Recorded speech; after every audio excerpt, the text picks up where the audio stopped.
Magandang araw po ulit sa inyo mga kababayan. Welcome po muli dito sa ating programang Linawin Natin. Isa sa mga magagandang isinusulong po ni Congressman Marcoleta at inuumpisahan na niya itong pagpapalakas sa mga barangay. Pakinggan po natin ang pahayag ni Congressman Marcoleta. Ayan, dahil Friday ngayon ay sinamahan po tayo ni Kong Dante Marcoleta. Kong, magandang hapon po.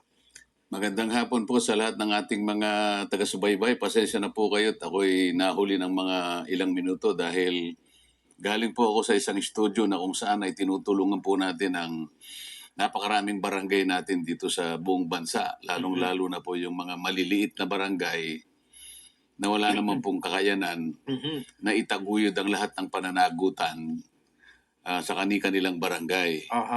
Kanina na naman na Nelson ay muling napatunayan ulit. Palagi namin napapatunayan na yung pagkakalayo ng agwat ng kinikita, kung tawagin na yung honorarium. Kanina na-establish na naman namin isang barangay. Ang kanyang tinatanggap na kung tawagin na yung honorarium, 5,000 pesos a month. Wow!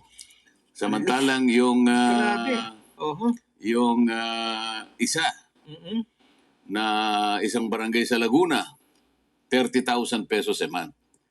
So sabi ko, nakita mo kapitan, yung tinatanggap mo ay ika-6 na bahagi lamang nitong katabi mo. Yes.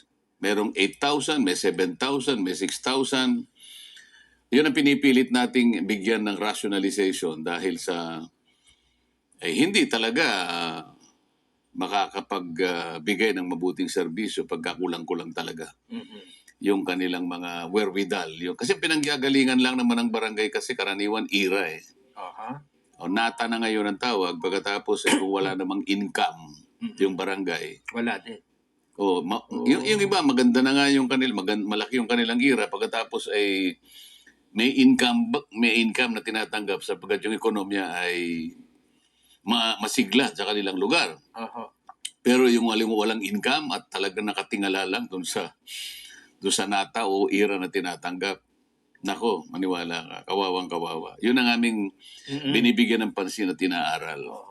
So ang gusto nyo dito, Kong, ay maging ano na ito, parang sinususugan namin yung local government code. Yun. Pinatutunayan namin sa magitan ng weekly programs na yung aming inaral, totoong nangyayari. Halos 700 na barangay kapitan nang nakakausap namin sa magitan ng programa na yun.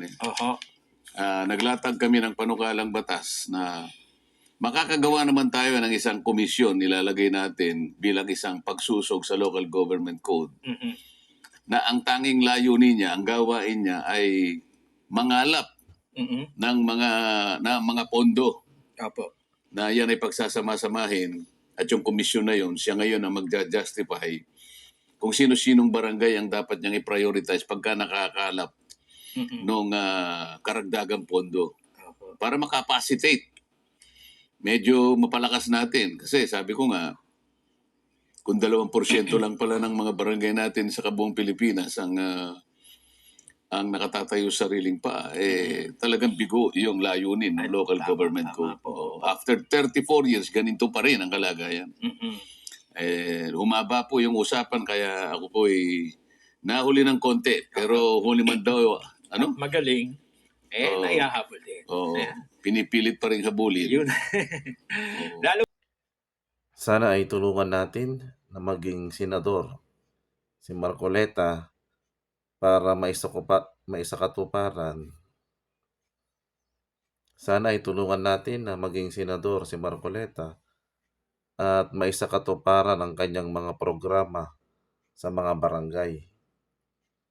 Isa pa siguro na bibigyan ko ng punto, maganda din siguro na magkaroon ng standard na sahod ang bawat barangay officials. Halimbawa, si barangay captain ay salary grade 10. Halimbawa po ganun. Si barangay kagawad, yung mga barangay kagawad, salary grade, halimbawa po. Pero depende pa rin yan doon sa status o kalagayan ng kanilang barangay.